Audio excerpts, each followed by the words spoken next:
Good afternoon, everybody, and welcome back to RobMotive.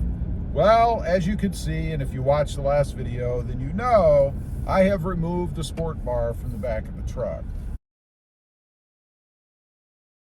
Now, it's not because I didn't like it anymore. It's not because some of you guys didn't like it anymore. Although I did do a sort of a poll over in the group, and I would say it was probably split maybe between people that liked it and people that didn't like it. Slightly more towards people that did like it. So if I was going by that alone, then obviously I would have left it on. So why did I take it off? Well, number one, I wanted a different look for the truck. You know, sometimes to just kind of refresh things a little bit, maybe spark a new enthusiasm. You make a little bit of a change. Now, this was more than just a little bit of a change. I mean, it did change the whole way the truck looked. So for me, it's given me what I want. A lot of people said that it looked like the Avalanche, if you know what that is, a truck-ish thing.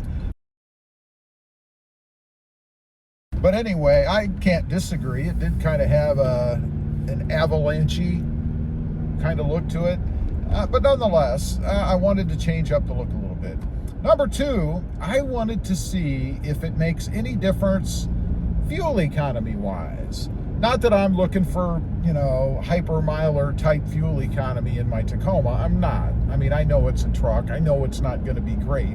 But it was about somewhere between 75 and 100 pounds. I think closer to 100 pounds, having lifted it in the past by myself.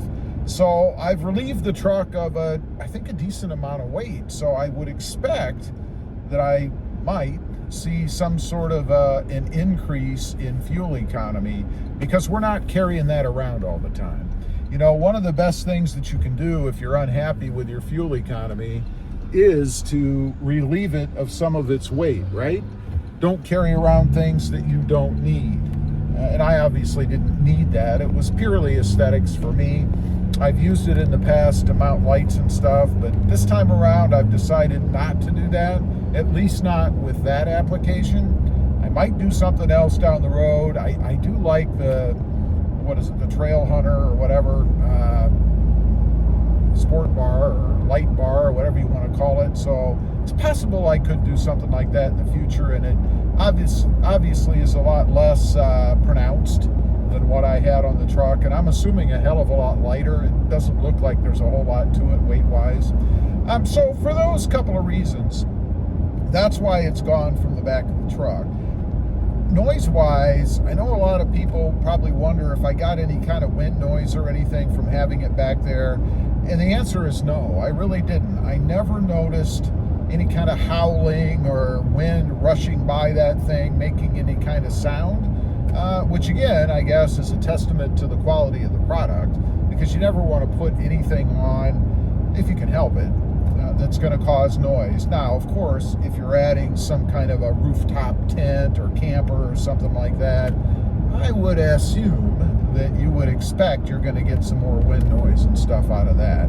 Speaking of noise, real quick, to kind of go off on a tangent a little bit, I've had some questions, particularly in the group, about the tires that I have on this truck now. And I'm running a Nitto Terra Grappler G3. They are, I believe it's an SL rated or 4-ply, 6-ply. I never can remember. I'm not a tire expert. But anyway, I'm running those on the truck now, and people have asked, you know, how's the sound? Is it quieter? Well, let me be quiet. I mean, it's pretty quiet in here. You're going to hear wind and stuff, of course. I mean, it's a truck. It is like a box on wheels almost. Not as bad as a Jeep Wrangler, but still, it is a truck. Can I hear them? Man, it's really hard to tell if I can hear the tires or if I'm just hearing the wind as I'm going, you know, down the road. Definitely is an improvement over what I had before. The previous set that I had were BF Goodrich KO3s, and my mistake, they were E-rated or 10-ply tires, heavy as hell, loud, They made a heck of a difference with fuel economy. I was at about 14.6, something like that, with those tires. And it's the only change that I made at that point on the truck. Now I'm at I'm at 17 flat right now. I've actually come up 1/10 of a mile per gallon since I started off this morning without the sport bar back there. So I've been as high as about 17.4, I think, 17.4, 17.6. So if I get higher than that now with the removal of that sport bar, then I'm going to attribute the gain to that from where I was previously.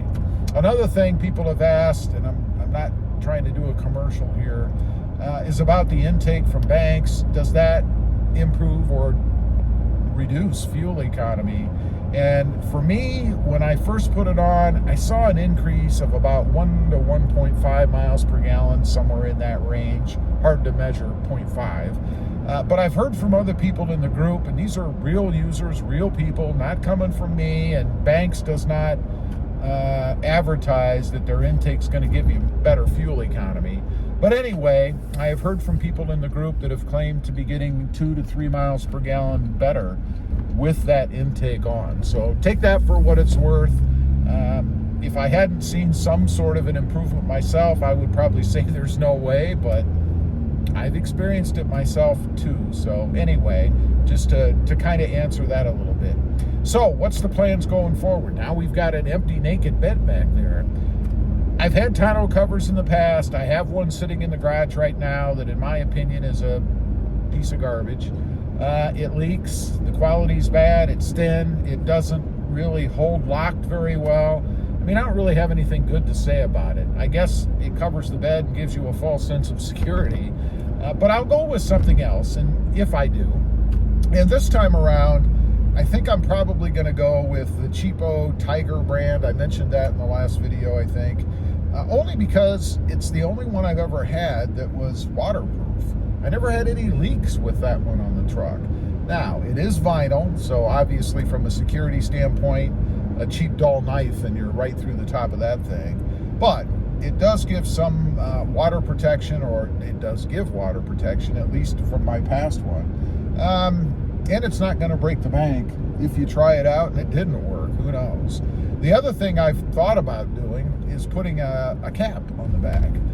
I don't know if I'm a fan of that or not. I don't know if it would make the truck look like it's, older, dated, if you will, the truck itself, by doing that.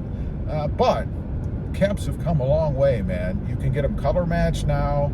They look sleek, some of them, that you can put on the back of the truck. And of course, they lock. They should be waterproof. I would say if you pony up the money for a bed cap and it's not waterproof, you better be taking it back, because something is not right. But I've thought about that, a way to give me, I guess, covered storage back there to be able to haul stuff. The only downside I can think of is it limits the height of things that you can put back there. I mean, if you've got a cap on the back of your truck, you're not gonna go get a big screen TV that's 5-6 feet tall, whatever it is, and slip it in. You might be able to sideways. You're not going to go to the local nursery and pick up a load of dirt and have a front loader drop it in the back of your truck, obviously, unless you want to crush your cap. So it does limit what you can do with the truck, but it also affords some extra things you can't do now, like covered, secure, watertight storage, right? Anyway, just wanted to get on, kind of talk about the sport bar a little bit, show you guys that it is gone now. Leave a comment, let me know, what were your thoughts? Should I have left it, or not so much? Thanks for watching. Stay safe out there. Bye.